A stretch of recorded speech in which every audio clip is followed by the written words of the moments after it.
1, 2, 3, 4.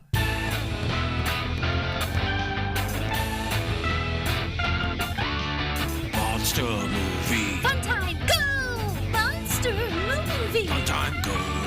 Monster Movie. Fun time. Go! Monster movie. Fun time, go. With Precious D and Honeybee. Fun time, go! Ladies and gentlemen, boys and girls, friends and neighbors, welcome to Monster Movie Fun Time Go. I am one of your hosts, Precious D.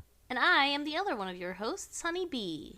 Honeybee and I are two best friends making our way through the history of kaiju movies. We started in 1933 with King Kong, and now we are in 2007 with a sort of kaiju movie, I decided to count it, called Primeval.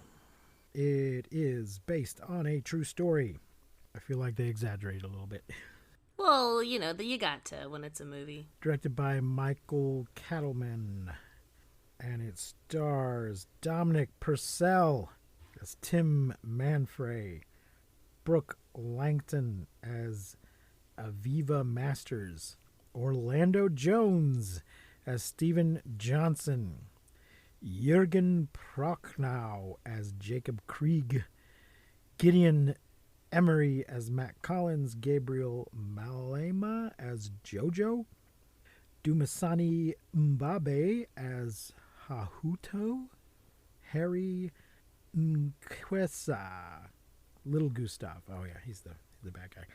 Patrick Lister as Roger Sharp, Linda Mpondo as Goldtooth, Ernest Ndolovu as Shaman, Thandi Ngubani as Shaman's wife, Kungumotoso Moltlosi as Shaman's son, Walter Emmanuel Jones as Voice. I don't know what that means. Do you remember just a voice? I don't know what that's about. I think there's like a point where there's just like a bunch of like voices go, like he's like thinking and there's like he hears like a voice in his head, but I felt like it was like an actual line like from previously in the movie. I didn't think it was like a different actor doing it. Yeah, I'm not sure what they mean by that. So as I say, this is based on a true story of Gustav, a 20-foot, 2,000-pound giant man-eating Nile crocodile in Burundi. Eesh. Yikes on a bike. But I feel like the style in which this movie was made makes it much more a monster movie than a nature film. Honeybee, what are your initial thoughts on Primeval?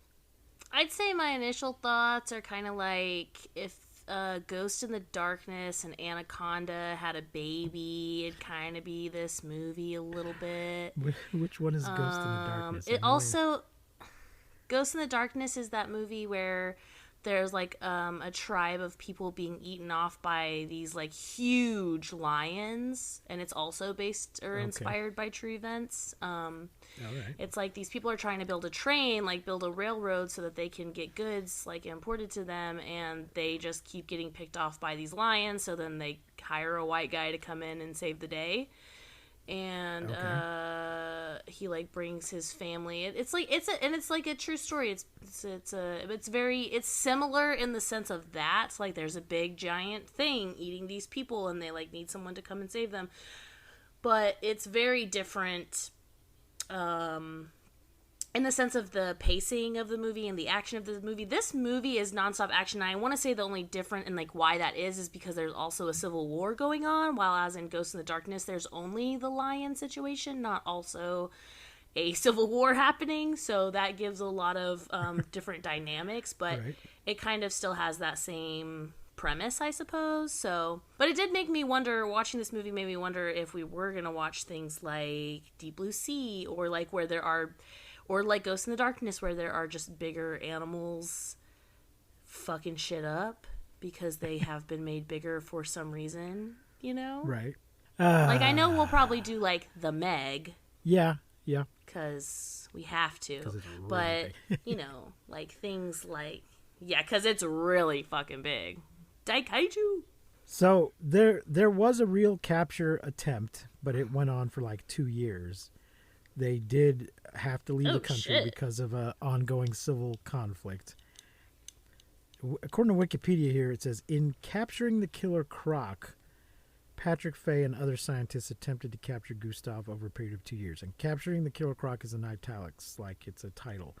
But I'm not clear if that is a documentary about this or just a book they wrote about it, or it doesn't clarify what that is a title of.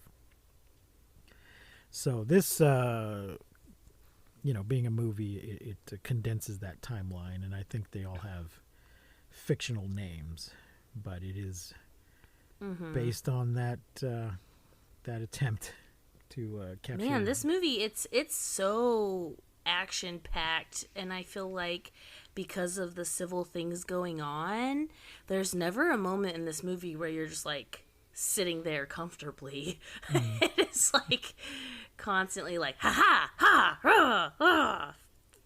The whole movie is just it is bonks. Now I don't see I see a box office for this, which is over 15 million, but I don't see the budget. But it says here that it was shown in theaters for 354 days, equivalent to 50 weeks. What? At its peak, the film was screened in 2,444 theaters during the weeks of January 12th through the 18th of 2007 and January 19th to the 25th of 2007. I don't remember this movie at all. I don't remember it being in theaters for over a year. Same. But I guess somebody was watching it. Yeah. I guess that means American theaters. I don't know. Let's jump into the plot here that I got from Wikipedia. Thank you, Wikipedia. And it's been a few weeks since I watched this movie, so it's a good thing we have this summary for us. In Burundi, I took a few notes. Did you? Good. I can always count on you. In Burundi, a British forensic anthropologist is examining the corpses in a mass grave, claiming they were all killed in an identical manner. When the woman digs her shovel into what she believes is another grave, an unseen creature attacks and violently drags her into the river. This is what I'm talking about, that this is a kaiju movie, even though it's based on true events, because this is just some monster nonsense going on Just here. fucking yoinks her ass. The UN soldiers accompanying her fire into the water, but only her mangled corpse floats to the surface before being devoured. Chomp. In a New York City newsroom, television journalist Tim Manfrey, Dominic Purcell, is assigned by his boss, Roger Sharp, Patrick Lister, to travel to Burundi with Aviva Masters, Brooke Langton, a reporter who deals with animal stories and has become interested in Gustav, a gigantic, fierce Nile crocodile, known to have killed hundreds of people in Africa over the years. This is some movie bullshit here where the guy can't just go on this story because he's interested in it or because he's assigned to it, but there's got to be some, you were disgraced for reporting something. He did something wrong. He didn't check his sources or something, and he fucked up some previous story.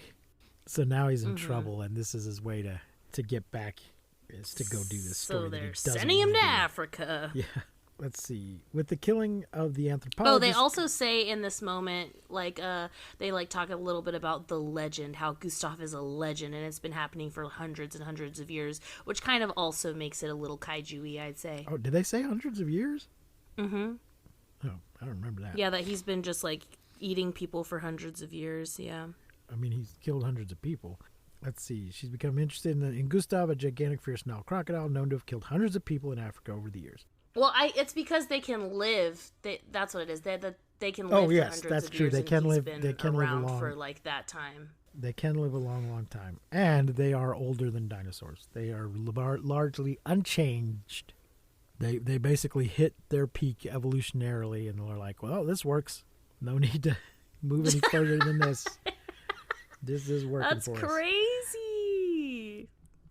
That is so crazy. That's so scary to me. Well, life forms evolve usually due to outside pressures, a change in the environment or a change in resources, and there's a mutation that is suddenly useful. But if you've got a form that's working, and there's no outside forces pressuring you to change that form, then you just keep doing it. Sponges and crocodiles.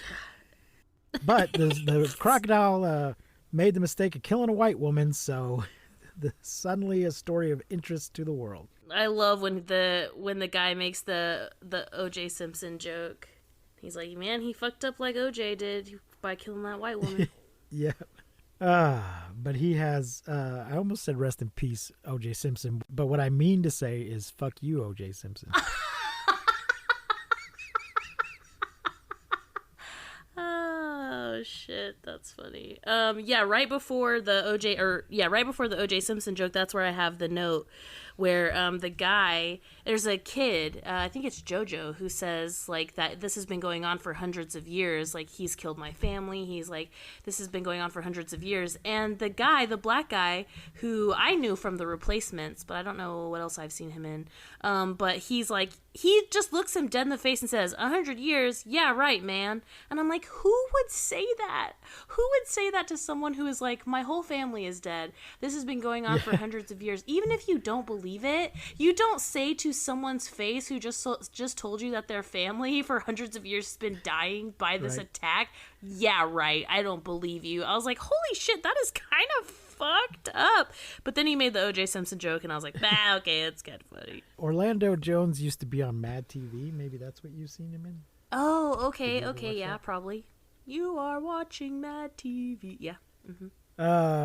Girl I went to school with was on Mad TV for a while. Oh, that's cool. Yeah. Shout out to Stephanie Weir if she's listening. I don't know if she is. Which she obviously is. She's a huge fan of the show. Shout out, Stephanie. Tim doesn't want to go because he knows that Burundi is a war zone, but he has little choice because one of his stories turns out to have been based on falsified evidence. Don't think he falsified the evidence, but he's the one that gets in trouble for it. Tim and Aviva are accompanied to Burundi by Tim's cameraman and friend Stephen Johnson, the aforementioned Orlando Jones, and herpetologist Matt Collins, Gideon Emery, who are intent on capturing Gustav alive. I'm not going to lie, I would hate to have the title herpetologist. That sounds horrible. Sounds like something else. Means they study reptiles, I believe. Yes, reptiles. Not just snakes, but okay. They study amphibians, frogs, toads, salamanders, newts, caecilians, and reptiles, including snakes, lizards, amphisbandids, turtles, terrapins, tortoises, crocodilians, and tautoras. I don't know what the fuck that is.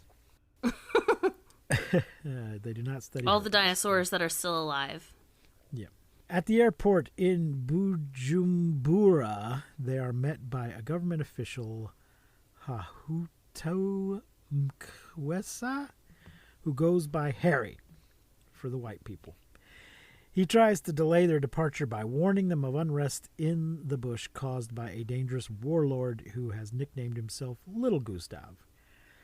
Tim manages to overrule Harry by faking a call to Roger, and the team departs the next day, being accompanied by 2 soldiers. I'm not going to lie, this Little Gustav thing was really confusing to me for a minute. Like, I somehow had missed something where they said that the warlord was also Gustav. So at one point they're like talking about him, and I'm like, wait, what?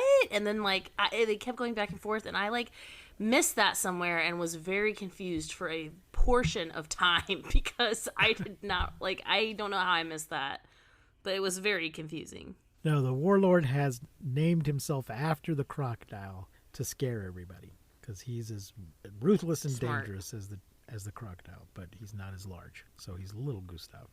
Let's see.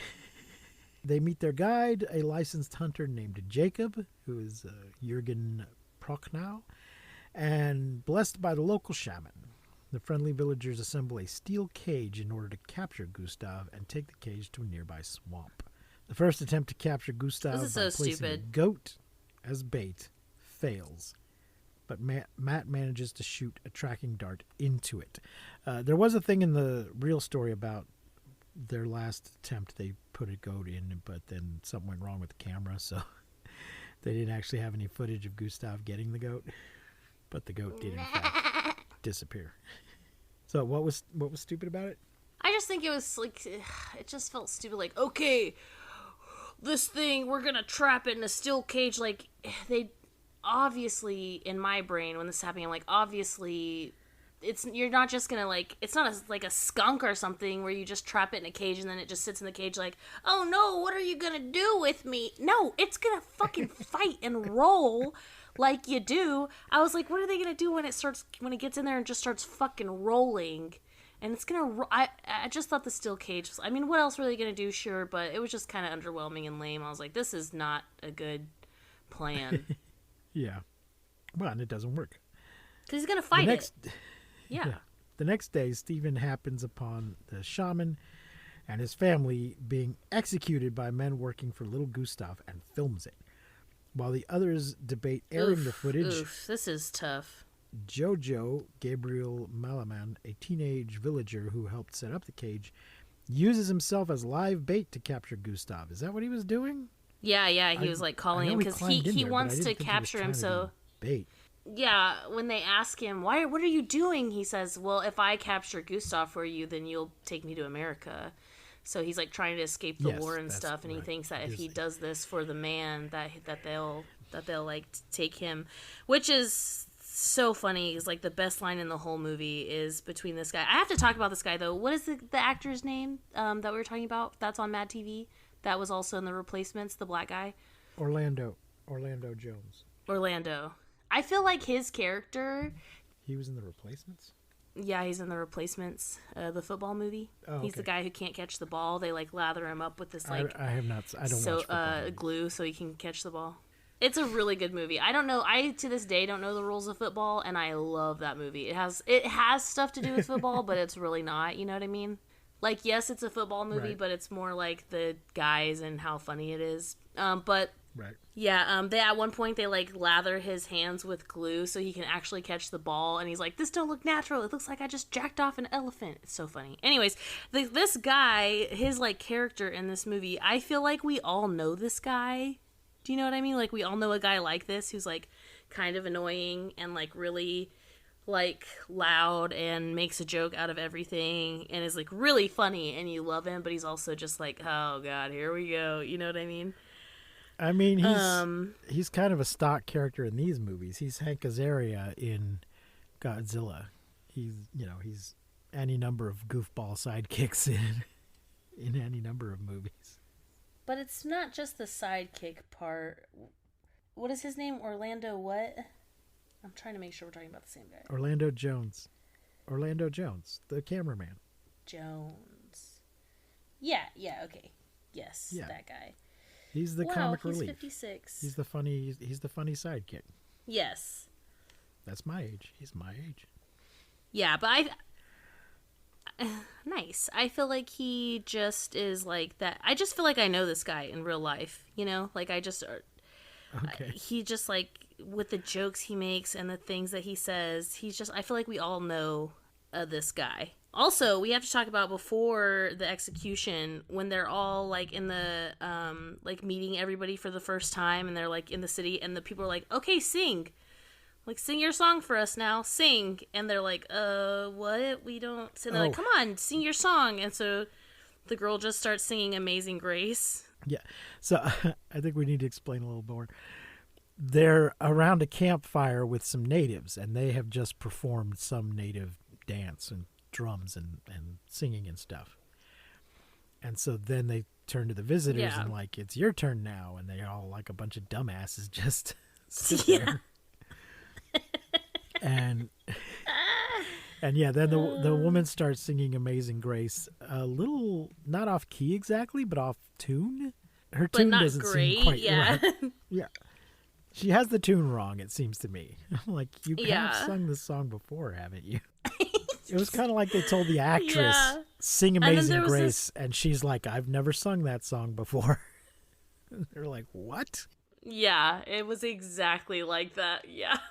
So she went and listened to it for 5 minutes and then came back and sort of half-assed her way through it. Which was perfect because they don't fucking know. So they're just looking at him like, "Okay, great. That was underwhelming."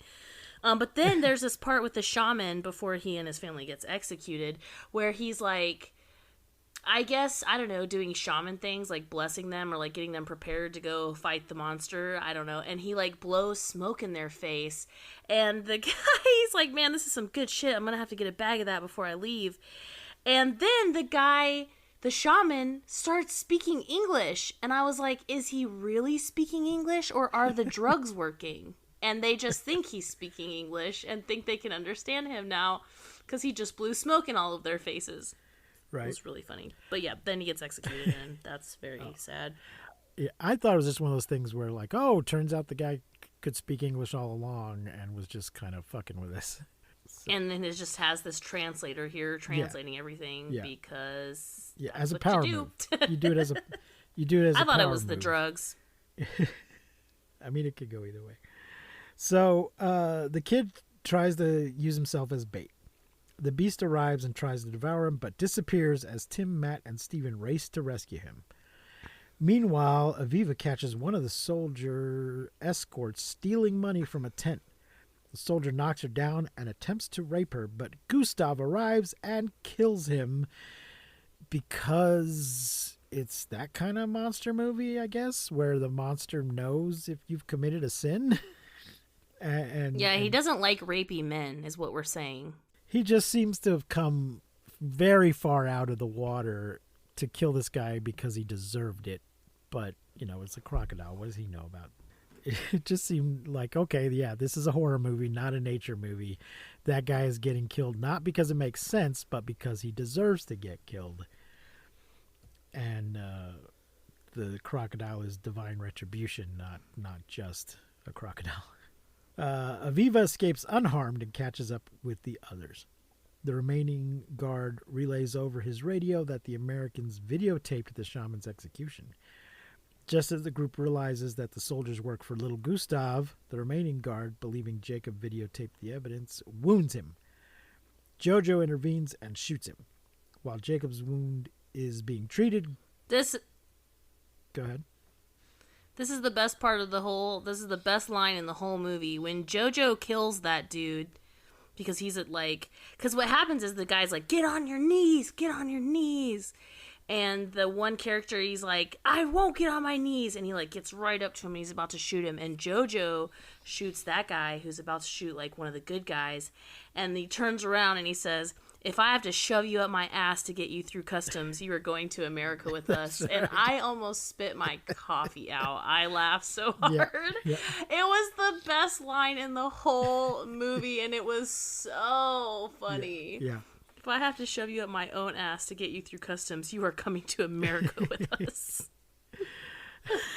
Oh, it was so funny. While Jacob's wound is being treated, Gustav attacks the group. Jacob recalls the story of how his wife, Ona, was killed by Gustav and that he swore revenge. He swore revenge. Yeah, but how did we end up in the middle of the water here? I'm so confused. Like, all of a sudden, like, how did they end up in the middle of the water when he's having this revenge stuff about his wife? I don't remember. Because it was like he like attacks him and like everyone's running and then it's like next scene we're just in a wooden, like, I mean, this thing is made out of pallets. It's so, like, you could blow it over, huff and puff and blow it all down. It is just the dinkiest wooden piece of shit in the middle of the water. And I'm like, well, we're running from a crocodile. And we thought this was the best place to hide? Well, but I think they're also hiding from the soldiers at this point also. So I don't know. True. I don't remember how that they got is there true. either. Yeah, the whole war gives this movie a whole different set of problems. Jacob produces a grenade and detonates it as Gustav grabs him in his jaws and devours him, but the grenade fails to kill the crocodile. The next day, a helicopter arrives to airlift the survivors, but a truck arrives with two of little Gustav's men who fire a rocket at the helicopter. The group ducks except for Matt, who runs after the helicopter to stop it from flying away. Matt is rammed by the truck and shot to death by the younger of the two militia members, a teenager performing what is clearly his first execution. When the driver of the truck notices the rest of the group, Tim yells for them to split up. I don't remember it. In the ensuing chase, both of little Gustav's men are killed when the truck crashes into the river. The teenager is thrown out and dies on impact, while the driver is shot by Aviva when he tries to strangle Tim. When they decide to, like, split up through this, like, crocodile chase, The crocodile like running after the dude in slow-mo is so good. It's so good. It's so scary. I was like, oh god, because you actually like get to see how big he is, like actually chasing down a person, and they do this like angle above them and then in front of them, and it's really good. The slow-mo is just chef's kiss. Steven stumbles upon Gustav and struggles to escape, while Aviva stays with the injured Jojo. Tim goes to look for Steven, but finds only his camera. As they're waiting for help, Tim remarks to Aviva that he now understands the shaman's earlier words that we make our own monsters. Matt had earlier told the group that crocodiles frequently feed on carrion, and there is no limit to how large they can grow given enough sustenance. It is the bodies from the Civil War floating in the river that have given Gustav a taste for human flesh and allowed him to reach such a gargantuan size as the years go by. So yeah, it's all people's fault. Harry arrives in a Range Rover, but Tim realizes that he's actually... Which also makes this kind of kaiju-y. Yes, he's a product of war, just like Godzilla. Harry arrives in a Range Rover, but Tim realizes that he is actually little Gustav upon discovering the shaman's necklace in his possession. I don't think I clocked this at all, that Harry and Gustav were the same person. I did. I lost track of Harry, I guess. Or I wasn't paying attention to him earlier. Little Gustav wants the video evidence of the shaman's execution. Tim attempts to trick Harry by giving him the GPS tracker linked to the dart on Gustav, saying it will locate the computer with the video. Harry forces Tim and Aviva to lead him to the computer while Harry holds Aviva at gunpoint. It's quite possible that I was maybe dozing off during this part. Maybe that's why I didn't make the connection. Aw. Tim and one of That's a good Harry's part. men follow the tracking signal to Gustav's lair, where the crocodile is sleeping. Tim finds Stephen's mutilated body and a combat knife in the scattered human remains and stabs the guard. At the same moment, Aviva splatters I was so Harry. sad that he died. I wanted him to make it. Yeah. At the same moment, Aviva splatters Harry with Matt's container of crocodile pheromones and runs.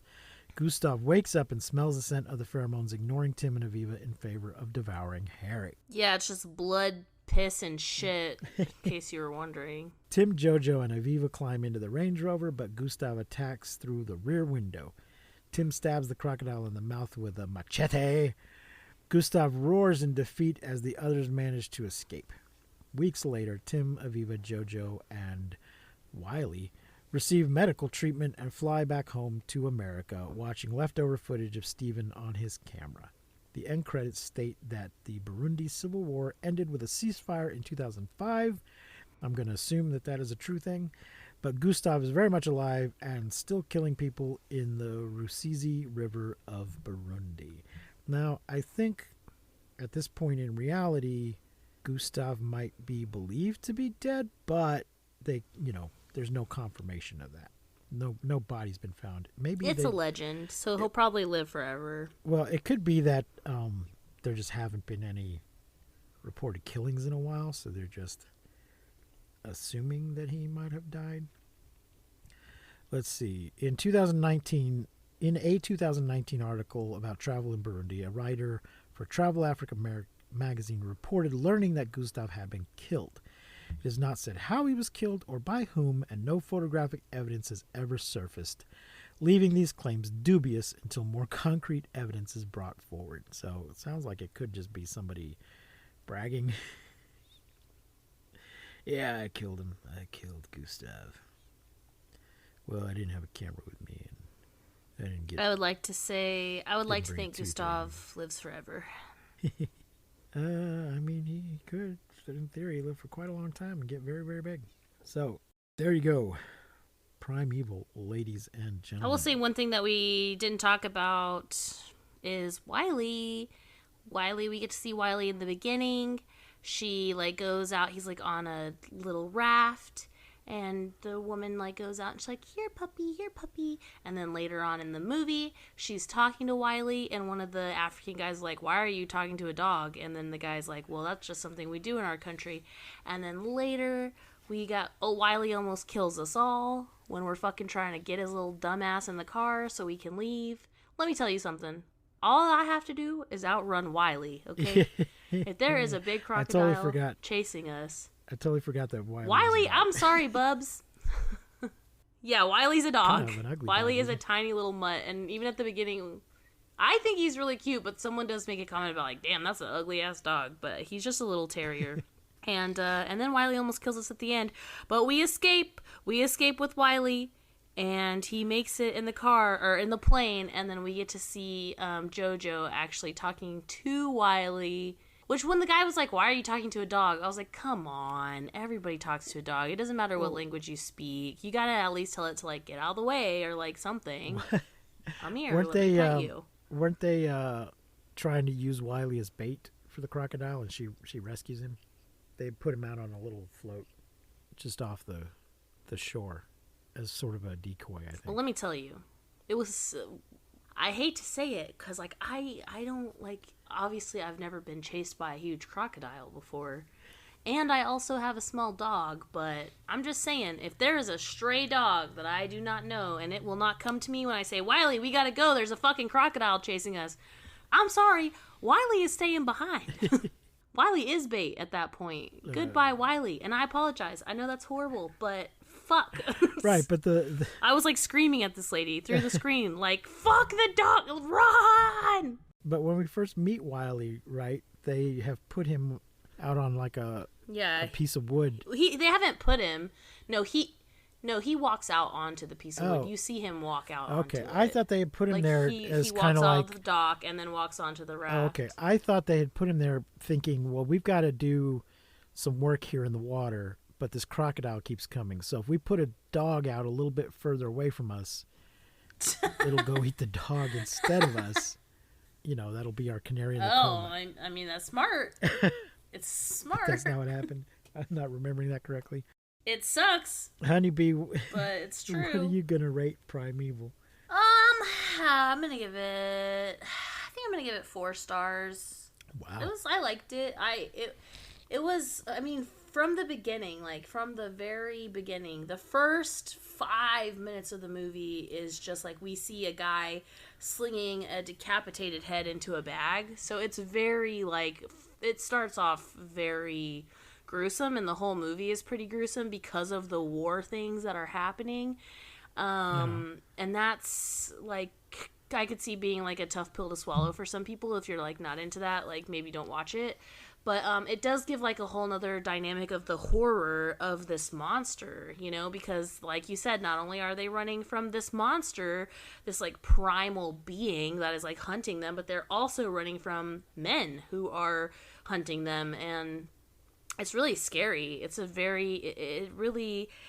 There's never a point in the movie that's slow or boring, or you're like, I wonder what are they talking? Like, it's just action, and it's kind of gruesome, and it's nonstop. And so I would say the pace of the movie is intense, but it was good, and I thought that, I liked it. I thought it was good. It was scary. It did give me very Ghost in the Darkness vibes, so if you do like that movie, you may also like this movie, but like I said, the pacing is very different. I feel like Ghost in the Darkness is a little bit more of a slow burn, where you don't really see the monster, which we didn't see the monster in the beginning of this movie so much. It did take Jojo getting in the cage and being live bait for us to actually get to see the whole monster, which I'd say was about halfway through, but because of, like, the Civil War also going on, the pace is just nuts. And so I'm going to say 4 stars for me. Although we didn't see the whole monster, we do get, an opening scene where we get to see what he does. They didn't show us the whole picture of him. But we don't actually get to see him. We get some action. Yeah. We get some monster action right in the beginning with him chomping somebody. Mm-hmm. I gave it 2.5 stars. It's been a while since I watched it, but apparently right after I watched it, I logged on to Letterboxd and gave it 2.5 stars. Because, I don't know, there was just something about it that it wasn't bad enough to be in the I didn't like it category, but it was lacking something that made me hesitant to put it in the 3-star category. In general, I like Dominic Purcell. He used to be I first saw him on a show called John Doe, which was one of those really interesting shows that only lasted 1 season. This was probably back in the 90s. I'm trying to look it up, but the internet doesn't want to cooperate. And I have a good Torquemada for him. Folks, there's a game. We just recorded an episode, a guest episode on the Stew World Order. Check out that show if you don't listen to it, that podcast. But I mentioned this game to Stu, and I'm going to mention it now to our listeners here. I don't think I've mentioned it on this show before. This is a game. It's a little bit it's a little like 6 Degrees of Kevin Bacon in that it's sort of a game, but there's not any prize or anything. Or the game's called Torquemada, and it is based on the realization that both Mel Brooks and Marlon Brando have played Torquemada of the Spanish Inquisition, and just how ridiculous that is that they've both played the same part. So the game is that you name two actors and the other person has to figure out what is the part that they've both played. So when you name them, you have to already know the answer. You can't just pick two names out of the air. You have to know the answer. And the other person tries to guess. And there's a few actors that can actually do more than one. They've both played more than one of the same part, if you see what I'm saying. Anyway, Honeybee, I'm going to give you a Torquemada for Dominic Purcell, which is Dominic Purcell and Nick Cage. What part have they both played? Man, I don't know. I don't think I really know Dominic from anything else. I didn't recognize him. He was not familiar to me. He was on Prison Break. He was on Prison Break for years. He's been in a lot of movies, and he was on Prison Break for years, and he was in The Flash, the not the movie, the TV show. Captain Cold. I think he played Captain Cold. Didn't see it. Okay, well, the part that they have both played is Count Dracula, which... Oh, yep, would not have known that. Which, along with Sherlock Holmes, is one that you can do, there's a lot of actors that you could play Torquemada with for those two roles, Dracula and Sherlock Holmes. Lots of people have played those parts, so that's always a good one. So, there you go, folks. I think that's all we can talk about Primeval for today. Okay, what's our next movie, Honeybee? Our next movie is Primeval. No, this is Primeval. Our next movie is Cloverfield. Or, if we can find it, Big Man Japan. Yes, we wanted to do Big Man Japan. Those are still... We're going to be in 2008 for a little while, so maybe we can get a hold of Big Man Japan, but we haven't yet. But it is a 2008 film. So we will be in that... We've got a few coming up, so we have time to try to get a hold of Big Man Japan. But for now, we'll just skip ahead to Cloverfield. Woo! What is that streaming on? I think I watched it on Paramount. Oh. Or it might have been Max. I think it was Paramount. I can't remember. It's on my... it's on Paramount. It's on my Vudu, but it is also on Paramount. Did they make you watch ads? Do you remember? No. Mm-mm. It's on Paramount Plus and MGM Plus, and then you can, rent or buy it from various other places.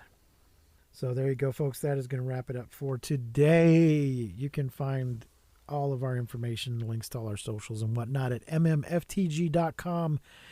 You can support the show by becoming a patron on patreon.com/mmftg. But until next week, I have been Precious D.